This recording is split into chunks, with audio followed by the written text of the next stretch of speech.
Well, certainly we talk a lot about regulation on the broadcast because it matters much to farmers, increasing regulation from Washington. And the Endangered Species Act is high on the list for many these days. It's one of the issues that farm groups are taking with them when they go to Washington to talk with those who legislate and regulate. Our Washington correspondent Patrick Haggerty has this report.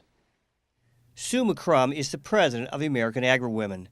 She is telling members of Congress that more Endangered Species Act regulations are not needed. Many of us, my family included, have farmed our lands for over a century now. You come to our lands and see what we've done with our properties and how the wildlife is abundant in our area. In the state of Maine, the Canadian goose, of all things, that have become a nuisance. We didn't see those 20 years in abundance. The bald eagle is back. We know what we need to do to provide a good, healthy environment for the animals in the area. She also believes this is what happens when government doesn't understand it has to exercise restraint. I believe it's an overreach of our government into private property rights.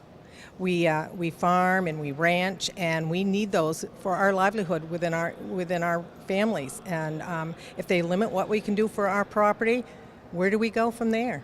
She believes it's an overreach that can cause real harm to producers and their operations. It limits what we can do on our property unless there is a proven study that a certain species is being affected.